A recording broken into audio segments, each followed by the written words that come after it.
Previously on X-Men.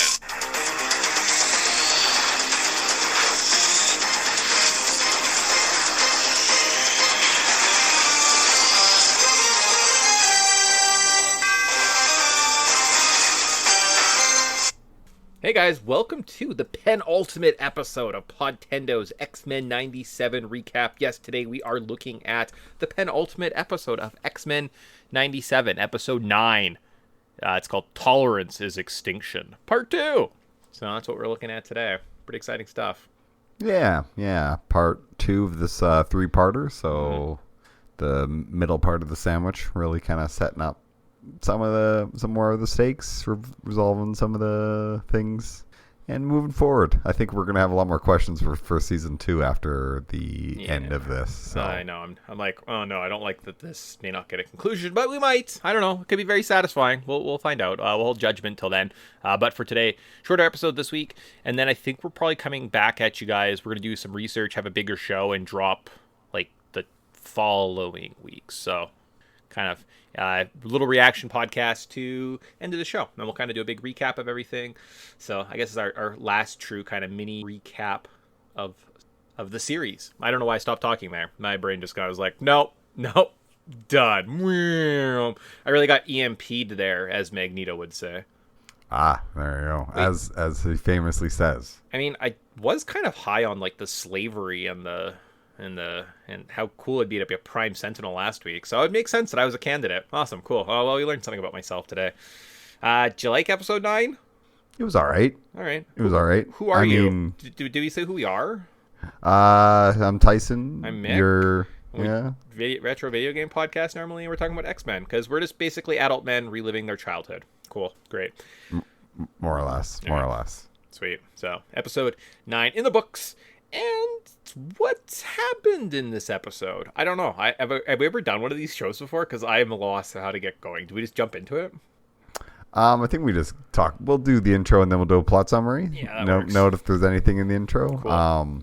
Was there anything new in the intro this week? Storm's outfit changed. Okay. I think that's about it. What? You didn't see the Prime Sentinels? Oh yeah. Well, they run away. They're running through. I kind of noticed that, and I was like, does that count? It just seems very... Oh, okay. Yeah, I don't know. Oh, sure. They show a scene of Cable fighting Apocalypse, and everyone's like, "Oh, it's Apocalypse!" Yeah. But then you actually see like characters from the show. We're like, "No, that's mid." Yeah. Well, I mean, I think I don't know. We'll get into it. We'll get into it. I'm gonna save some of my takes for a little later. Sweet. So, all right. So, like Tyson alluded to, we are talking about X-Men 97, Episode 9. Tolerance is Extinction, Part 2. But to do that properly, though, we gotta let you guys know what's going on. This is a spoiler podcast. I think I said it on the very first time we did a podcast, and I haven't mentioned it till now. Good job, way to be consistent. Let's look at Podtendo's terrible plot summary. Spoil the whole affair. So you haven't seen it yet? Watch it. It's really good. And then come back and listen to us. So Professor X takes in all the destruction that has been left behind following the Prime Sentinel fight at the mansion. Storm returns to the team with Forge, while Magneto raises Asteroid M and recruits Rogue and Sunspot. The X-Men break off into two teams. The Gold team, led by Jean, heads to Bastion's Island, fights Sentinels, Mr. Sinister, and are stopped from putting a collar on Bastion. The Blue team, meanwhile, confronts Magneto, which results in a fight, Wolverine stabbing Magnus, and ending up with Wolverine's adamantium skeleton being ripped out of his body. Finn. Yep. Yes, very much so. Pretty cool. A lot of kind of callbacks and stuff. I love me some Blue and Gold team. If you can make that work, I was happy about it. So, yeah, somewhat referential. They understood definitely the world they're going into. Back in the day, the X-Men were split because there were so many mutants, split into two different teams in the comics, Blue and Gold. So the fact that we got that a little bit of an illusion, I was like, okay, cool. I see what you're doing. I get it. I understand you guys love comics. I appreciate you. So, but to start though, we got to talk about that one thing. What is your favorite part of the episode?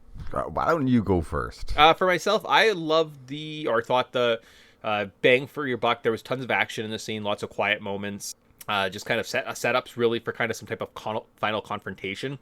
But I thought beat for beat, best animation, best kind of use of mutant powers was the Jean versus Mr. Sinister fight that we see kind of on Bastion's Island towards the end of the episode.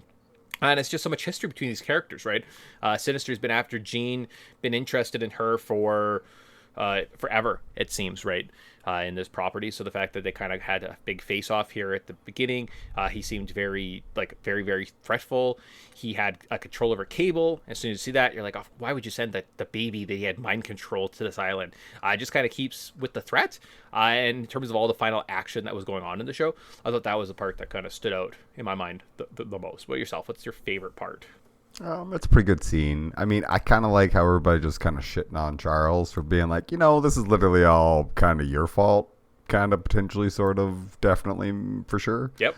I appreciated that because the whole time I'm like, yep, fuck you, Charles. You're an asshole. A lot of this is on you. But, yeah, I mean, so that was my favorite part. He was dying. Yeah, he was. And then, he got healed and then just kind of was like, I'm going to take a rain check on getting back in time to check on how everybody's doing. I think he crashed because of the EMP.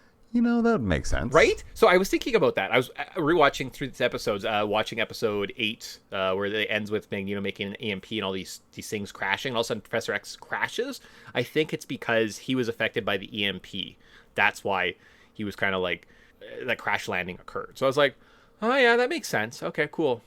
Yeah, no, that makes actually a lot of sense. I didn't even think about that. Well, and why can't he contact the Shi'ar now, right? The Shi'ar, because their technologies, everything's on the fritz. They're stuck on their own. So I think that's kind of that's why he comes back by himself. He doesn't show up and he's like, oh, I should call for help, right? So I think it's from the EMP. Yeah, it's not like he has some sort of telekinetic power or telepathy to reach out to people that he's reached out to before. I think he needed cerebral to contact the Landra. Could be right on that one, but right. I'm all aboard the dumping on Professor X this episode. Yeah, that's fair. So. Cool. So you have a favorite part is dumping on him. All right, so about other notable scenes that occurred in this episode. So could it be Professor X kind of hashing things out with Cyclops, revealing why he left the team to Magneto? How about Magneto recruiting Rogue and Sunspot? Recruiting or resurrecting Asteroid M? No. How about Beast being bedside with Trish the reporter? Questionable. Storm in Forge's kind of anticlimactic return. They show up and they're like, what's up? Bastion mourning his mother. The OG costumes returning. Storm versus the Sentinels. Jean versus Sinister. Morph as the Hulk. Or the Asteroid M fight. Yeah. Lots to choose from. Right. Do you have one that sticks out in your mind as like, oh, this is definitely the best? From this episode specifically, I have some theories that we'll get into in the future.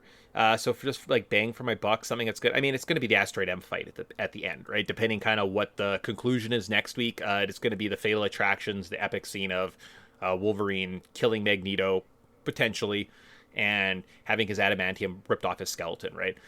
It's pulled from the comics. It seems like kind of a fractured point for a lot of comic book readers that I've heard and read as I'm kind of doing my research and watching my YouTube shows and my podcasts on this show. A lot of guys who are, I would say, more nerdy, were into the comic books, loved the X-Men, loved the Age of Apocalypse, everything like that. It's almost universal that they fall off in like Fatal Attractions. They're like, Wolverine's skeleton getting pulled off, kind of, I don't like that part. And that's kind of where my knowledge ends. Almost across the board. So very interesting. And I think we're going back to this point, and it's going to be, I don't know, is it going to be as controversial of a decision going forward in the show? I don't know. We'll find out. Yeah. I mean, I'll rip the Band-Aid off of this one. I'm not really a big fan of this episode. Okay. I thought it was just kind of weak. I didn't like the fight scenes were well choreographed, but I think that nothing's really spectacular. Like nothing. I don't think I've been really wowed since like the Madeline Pryor fight, where I was like, "Holy crap, this is spectacular." A couple of little fight scenes did like well, but that one just has stood out so much stronger than these other ones. Where sure. I don't know. I just I kind of just meander through this episode, and it's like, yeah, these things happen, and I think it's also because I really do dislike the character Onslaught, and it's like you're really just setting up for Onslaught to come in. It's like, God, we really didn't need Charles coming back into this storyline. And it's, to me, the more they introduce Professor X back into it, the less interested I become. And it's like, why is this? I think it's just because it was neat to see all these other characters actually get the spotlight, as opposed to Charles just being kind of a douchebag and an asshole against everybody. He's just like, I don't like him. I don't like his decision making. I don't like how he's two-faced. I don't like how he's begging for human forgiveness, even though their humans have contributed like mass atrocities against the mutant race, and he's still trying to play the diplomat and be like, oh, but trust us. It's like, yeah, but that's how diplomacy works, though. It's not, you don't let a handful of bad apples spoil the bunch, right?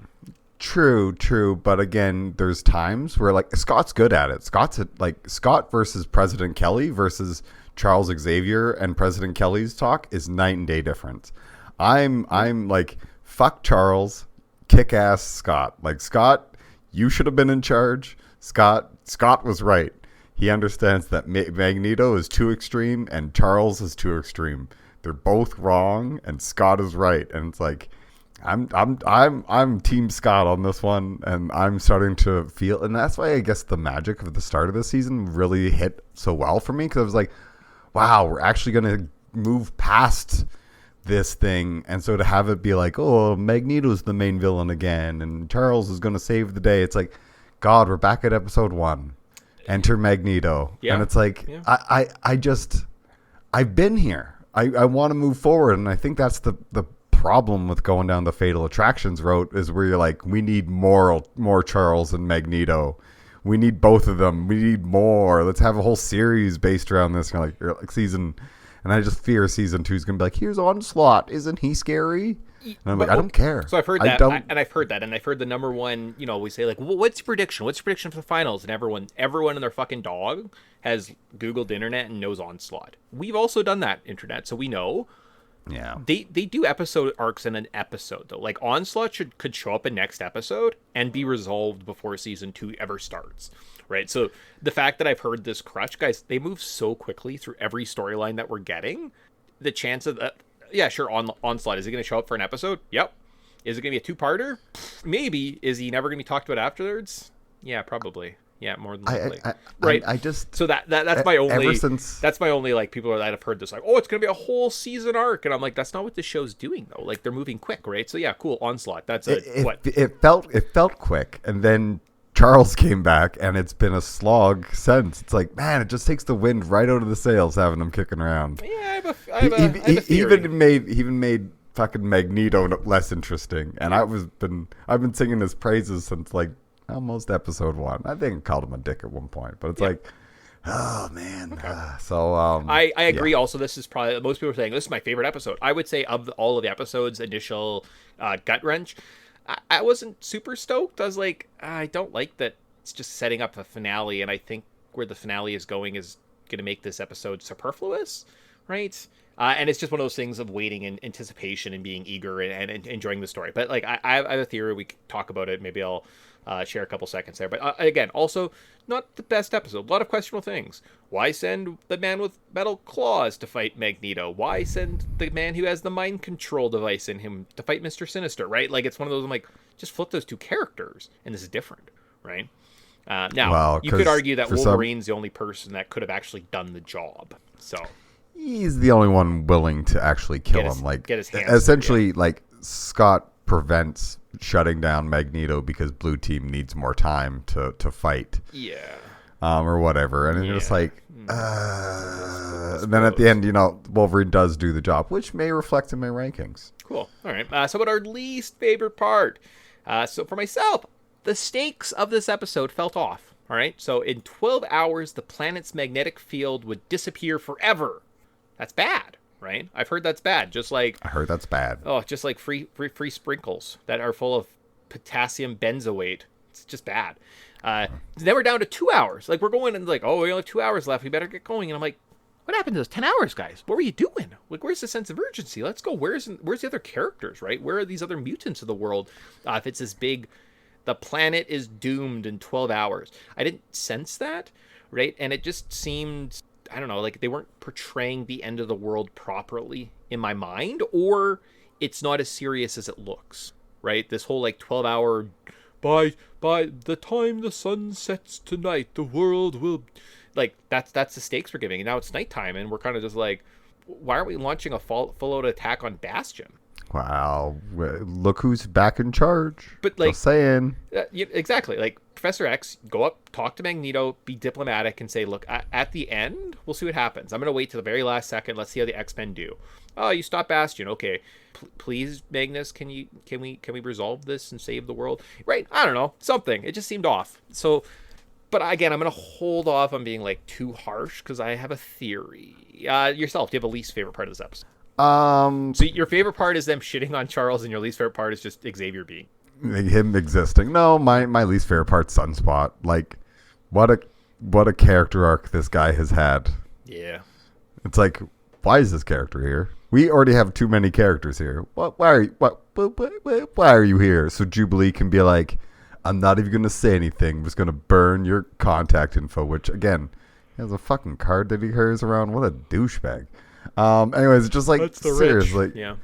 It's just like, why is this character here? So I mean, for me, this episode's kind of ruined by like, okay, Sunspot's not going to do anything at all important or clever or good. Great way to include him. Well, and I do wonder how much of this is just set up for the finale too, right? Like this episode was just kind of like, hey, we have to do all these things, we have to put these pawns in place, and then we'll kind of reveal the grand scheme. It'll be a very satisfying ending, and that's what I'm hearing. Like the ending is worth it. The ending is worth it. That's what it's been kind of broadcast. So like, is this just the down moment? They have to put the characters again at the lowest points? Probably, sure. Does it get better? But I also wonder if that's why you said like the animation didn't get you there.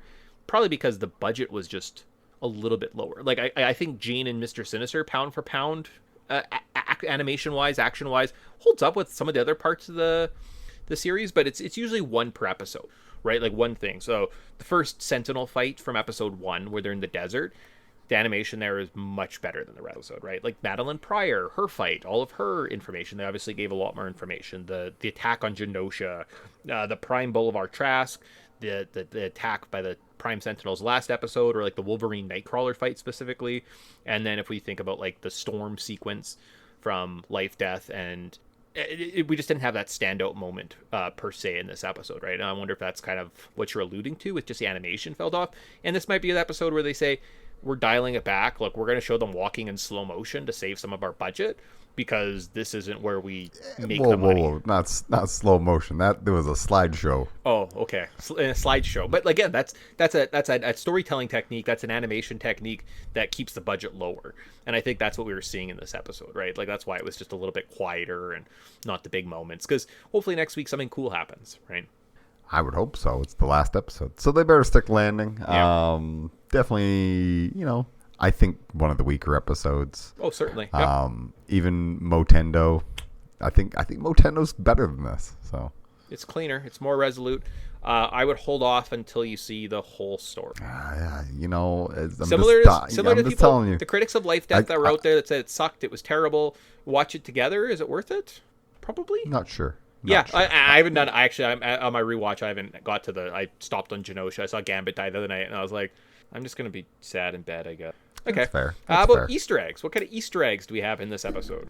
Storm's black suit in the outfit, or Professor X in his original outfit. Yep. Back in the original, Magneto gets his classic outfit. There's the blue and gold team.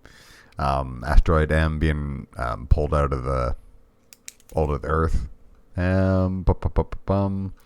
I was just wondering. Oh, Rogue gets her old outfit. Literally, everybody just gets a classic outfit. We get some Fatal Attractions, which we've touched on lots of. Oh, there's the X-Men 2000s reference where it's, what'd you expect? Black leather when they're all putting on yellow. Of course. And then we got Morph transforming into the Hulk. Yep. Morph Smash, of course. DeMeo Diner, the Sure. executive producer. I guess Magneto had a Sentinel throne, which was like made out of one of the hands. Yep. Yeah, I don't know. That's kind of about it. Besides the onslaught, and then Magneto ripping out Wolverine's adamantium, which I think even they tried to recreate the comic art in the animation, which was pretty cool. Yeah, I've seen it side by side. It's almost 1-to-1. It's good. It's a good shocking moment. It's a good down moment. It's not. I can't feel you anymore, right? From Remember It, but it is going to be one of those kind of dark moments, right? We have to put our characters there to again have a happy episode next week. Yay! Because if you beat Bastion this week and Magneto's like effects are reversed, what are we just standing around talking about philosophy for half an hour? Yeah. Well, I'm sure. I've already dumped on Charles enough. I was going to say, I'm sure if Charles was there, he could listen to his own voice for 45 to an hour long minutes. Okay. Just him talking to himself. All right, so this is my time to shine, guys. That's our Easter eggs. Thank you for that list. Again, we're coming back. We're going to have a big recap of the whole series next time, so this is kind of going to be our last off the cuff. Future casting. Future predictions. Guys, we've been looking and we're like, I don't know, something's going on. I think we're going to be seeing time travel? So the series starts. We meet Roberto when he wakes up in the X Mansion. Jubilee is introducing and saying, oh, here's Beast. And Bishop, he's a time traveler. Mentioned right off the start, and I was like, very, very specific. This last episode, when Rogue is talking about just the annihilation, the devastation that's happened to X-Men, she mentions the Remy, she mentions the genes. She mentions that Bishop is still lost somewhere in time. What a weird thing to say for a character that we haven't seen for a few episodes. It's like they want us to remember Bishop for some reason. Yes, they have been dropping that hint. Like every episode, somebody mentions Bishop. For some reason, they think they're winning. They think Bastion is lost because of this EMP. But in the future, we see a character doing something to the Earth's atmosphere who has... What's that green character? What's Magneto's daughter's name? Oh, Polaris. Polaris, yeah. In the flashback to the future, didn't we see Polaris doing something almost in outer space to like the planet, maybe restoring the Earth's magnetic field? It's almost like maybe Magneto wanted, or Bastion wanted Magneto to do this, and this has all been part of his plan. Interesting. Going onto Twitter, onto the aforementioned Bo DeMeo, who's been not working anyways, but he's dropping hints for us. He said, hey guys, do you want some extra credit for this next week? I recommend you go to Season 5, Episode 18 of Star Trek TNG and watch the episode Cause and Effect, a show about the ship of the Enterprise that's stuck in a time loop and must leave itself clues so they can escape the time loop. It would make sense why they can't go back and fix Genosha. Because maybe it's a very unstable moment, so time travel is a bit more unstable, a bit harder to do. Maybe Bastion has some type of link to a future master mold of some sort, and there's like some type of temporal communication. Episode 1, when they actually defeat Master Mold in the Sahara Desert, Dr. Cooper says, oh, we have a special UN cleanup team, a special research team that's going to be taking care of Master Mold. Well, that's how Bastion got Master Mold and started the Prime Sentinel program in the show. And I'm like, oh my god. Other points that I had here, did I mention anything? Oh, and then finally, Bo DeMeo said our final bit of homework is watch The Final Decision, which is the X-Men teaming up with Magneto to lead an all-out attack on the Sentinels, Master Mold specifically, because I'm just saying, there's a lot there. So I have a theory that... Oh, and then, sorry, the final moment, rewatching it last night, Wolverine, when they're discussing the plan, he says... I'll show Magneto what to do, and he sticks his claws out. As Professor X comes in the room and he says, no, Wolverine, do not make Magnus pay for my mistakes. And I'm like, well, that's interesting. He's sticking his claws out saying he's going to kill Magneto, and Charles is saying, no, I should be the one to punish for these mistakes.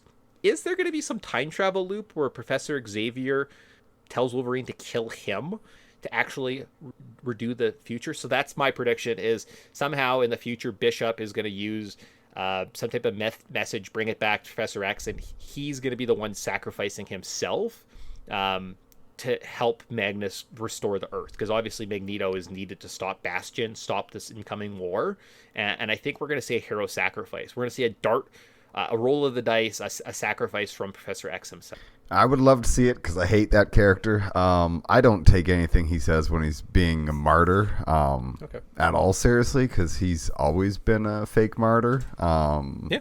And that's been like his character. I'm paralyzed, so I'm a martyr because I'm also a mutant. And it's like, God, you're insufferable sometimes, especially because it's like. So I do wonder how much of what we saw in this episode is going to be played out as like, oh, this was the wrong path to take, and it's going to be a lot about time travel and loop.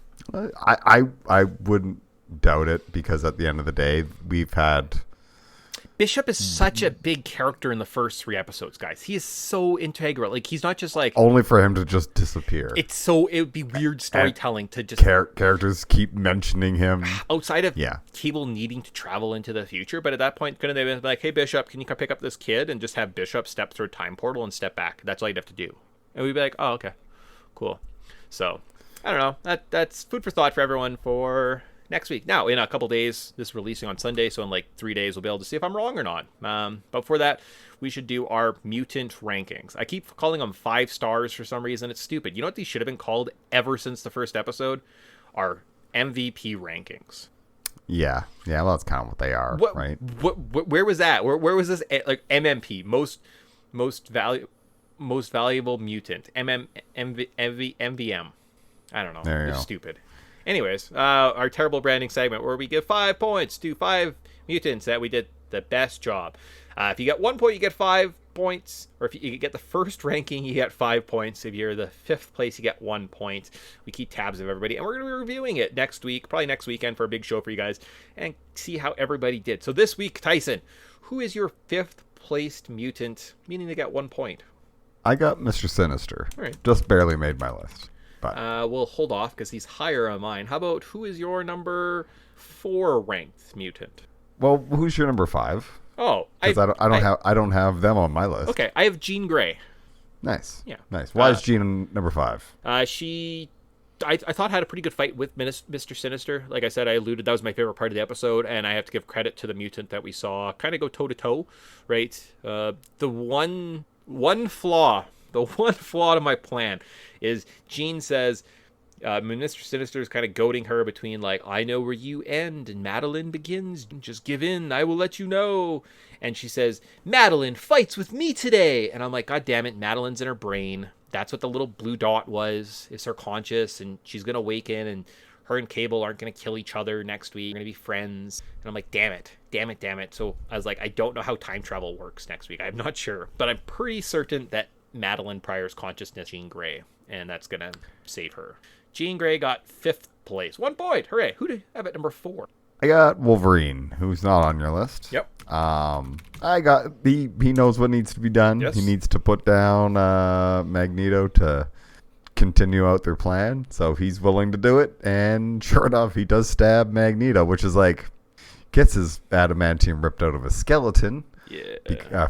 For it, but he does do the job. He finishes Magneto, which he's been saying. He's like, there's 3 ways of solving this. It's like, so, yep, gets my point. He actually does take down Magneto. Sweet. All right. I mean, I have sillier reasons for my number 4th ranked mutant, Jubilee, because Jubilee attacks Roberto, and I hate Roberto. And I was like, yeah, that's right, girl. Get some more points. So she got 2 pity points from me because...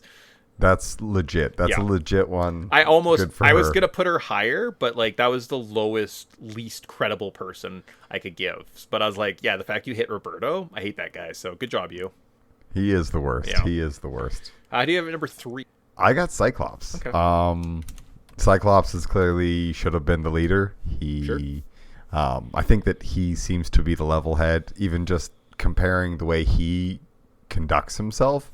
He's very human where, I remember in the one episode where he has an outburst about, like, after the episode of Genosha and they're filming him, they're literally, like, trying to goad him about his dead kid. And it's Journey. That was Genosha. Yeah. Yeah. So he has, like, that whole moment of, like, you're lucky that we aren't like you, because if we were, you wouldn't be here. He's had these kind of moments where he's not afraid to call it as he sees it. And I think that he is diplomatic, but he's diplomatic in a way of like, I got you. Mm-hmm. So I really respect it. And I think that this episode kind of highlighted the spot where it's like Charles is wrong and Magneto is wrong. Yeah. Yeah, it should have been Scott who was here because he seems to be the only one who was right. The only good choice they made when they were making teams is making Cyclops go to outer space, because we all know that gravity doesn't affect him. So like Asteroid M goes down, Tuck and roll, roll. He's jumping out. He's fine. He's just gonna hold forward.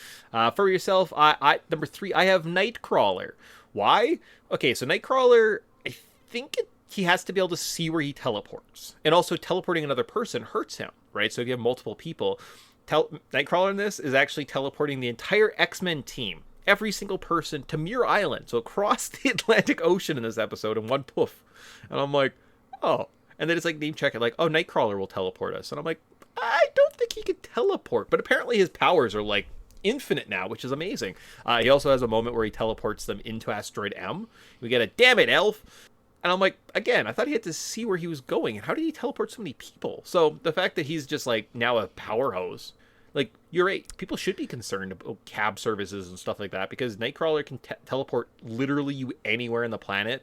That hurts air travel too. It's not just like the Uber drivers are going to be affected. It's going to be like the WestJets of the world. So Nightcrawler is a serious threat.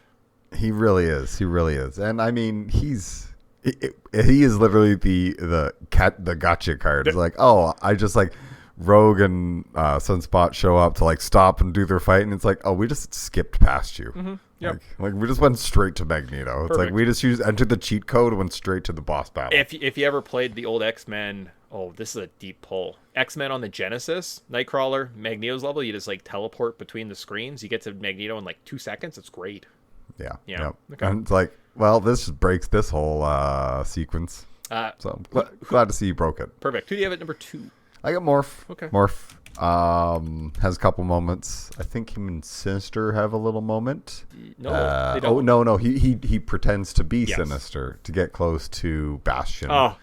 Which is a clever little trick. Morph and Beast are in Bastion's like hallway of evil, his like melting pit. And I'm like, really? These are the guys that made it? Any other combination of the 4 people that landed, anyone, well, except maybe Forge. Forge also would have been, but pretty darn close to like the worst combo of people that could have been in that room. And I'm like, time warp? Surprised Nightcrawler just didn't teleport in there, grab it, and fly over to him and teleport it on his head. Well, that's serious. Like, it's like, hey, we need to get this thing attached to that guy's neck. And you're like, send to Nightcrawler there. Yeah. But yeah, like, Beast, again, another reference to an Avenger, right? So thus far we've seen Spider-Man, we've seen Captain America, we've seen Hulk. Maybe they're coming. Yeah, Morph Smash. We need Iron Man. Yeah. Yeah, okay, cool. And finally, who do you have at number 1? Who's your number 2? Oh, okay. So at number 2, I have Magneto. Cool. Well, then I will say my number 1, who's also Magneto. Great. So why is he your number 2? He is my number 2 because I don't think he had the best moment. I think my number 1 character just had the better pound for pound scenes, better action. But in terms of importance, storytelling, gravitas, what he was doing, I guess heel turn, you want to call it. It was Magneto, right? Raising the Asteroid M, being the main boss, getting stabbed, ripping out Wolverine. Like, almost all the best parts of this episode rely specifically with the Master of Magnetism. And I'm excited to kind of see how he keeps going in the story. And like I said, I think he's going to be a lot more important than, like, he dies in outer space, right? Bastion kept him alive for a reason. Bastion, I think, let him go for a reason. So the fact that he had the biggest moments, he was the main villain in this one. He kind of superseded Bastion, which, again, I could see where you're like, what the fuck? Why is he the bad guy again? I think there's a reason, but he made my number 2. Why do you have Magneto at number 1? He's the big bad. Obviously, he's very threatening, and he's not asking anymore. He's just doing. And this is kind of the fight that, ever since we've kind of had Enter Magneto from the original series, we've been kind of waiting for this actual showdown. Like, no more questions, no more negotiations. We're throwing down, and they throw down, and we get he goes toe to toe with a good chunk of the X-Men. Obviously gets like handled because they are just too much for him, but they kind of need to like keep him alive so he can so that all the Sentinels don't fucking reset. Mm-hmm. But Bastion doesn't matter because they don't realize that Bastion is because he's so close to all the Prime Sentinels or whatever that's going on, that he can just control them. So blue team's having a hell of a time trying to take down Bastion. So gold team's trying to do everything they can to deal with Magneto, but he's just like, he is a force to be reckoned with. Yeah. Like they can contain him and do a sweet move, and they kind of get like the actual like contain him and get the helmet off of him and everything. But then within a split second of just like Cyclops having to buy them more time, is essentially just tips the thing in Magneto's favor, and it leaves Wolverine having to do the stab in the back. So it's a big moment. I think that Nick's probably, now that we've discussed these things, probably right. This episode or this. It would be weird for them to build Magneto up this whole series as this big, super impactful character, only to have him die and bleed out at the end and them to fail. Right? I'm just like, I don't know where this show goes. And they're going in drastic difference if, like, they have to stop Bastion still. Bastion hasn't been stopped. That's the main thing. We shouldn't worry so much about what's going on in outer space. Right. But yeah, no, like Tyson said, he is kind of the driving force. He is the biggest, bigger, larger than life. But I don't know if that's where his character ends. That's fair. Yeah. Who's your number one? For myself, I have your number 5. I have Mr. Sinister. I thought just the use of his powers, right? Him and Jean's fight, in my mind, was the best action in this episode, and that's what we're doing. We're ranking the mutants, who has the best use of his powers. He has a really incredible backflip that looks sweet, and just when he goes into the shadows, I didn't know he could do that, but I was like, oh. And specifically when he throws the car and then travels underneath the shadow of the car to creep up behind Jean, I was like, that is incredible, cool. He does seem like a threat. I understand why he is this been this super villain level threat for 6 seasons now, I guess, of the X-Men animated series. And I'm like, oh, okay, I get it. And this is the first time I was like, oh, Mr. Sinister, he kind of fucks. Cool, awesome.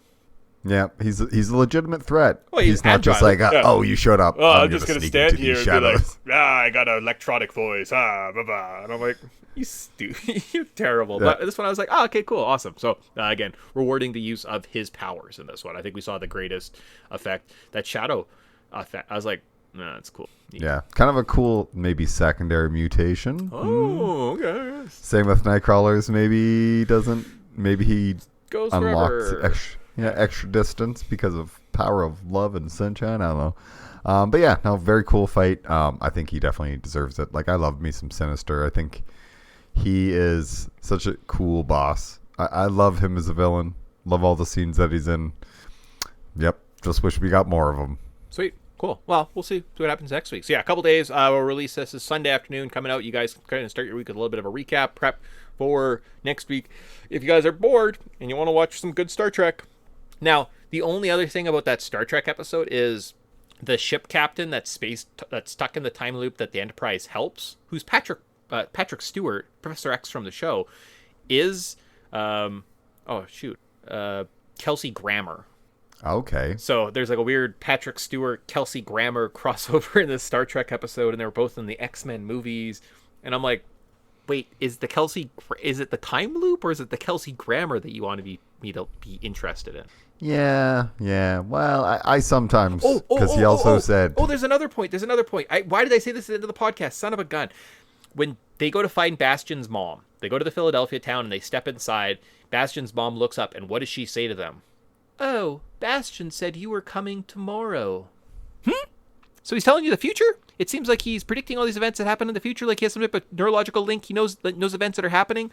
But they're a day off for some reason, which doesn't seem like much in the grand scheme, especially a Bastion who has this big grand plan that's like overseeing everything, a day here or there. But for a time traveler trying to make just a slight difference in the outcomes, wouldn't a day make all the difference? It would. It really would. Interesting. Just again, if you go back and listen to the little things, not the big moments, the little comments in this show on your rewatch. So Tyson's homework, my homework for next week and for Wednesday. You guys got to get out there. You got to rewatch all of this series, recap, watch season 10, and then join us probably, I don't know, next Monday or something like that, Tuesday, whenever I get around to kind of getting this all together. We're going to be doing kind of a big overview, recap, and go from there. So hopefully Tyson likes the final episode a little bit better and more positive notes. We can talk about how why this is such a great monumental piece of TV that we're witnessing. Oh, well, I as much as I kind of didn't really like this episode, it's still one of the better episodes. Even though episode 9 may suck, it's still better than everything else that's on TV right now. So enjoy it while it lasts, because we got one more episode, and then we're probably not going to see this for another year and a half, maybe. So Yep. Yeah, it's going to be a while. So, cool. All right, so with that, we'll see you guys next sometime. Yeah, probably at least a week, maybe like the following Monday or something. We'll jump into that queue of kind of everything that comes out on the Monday. So, till then, bye. See you.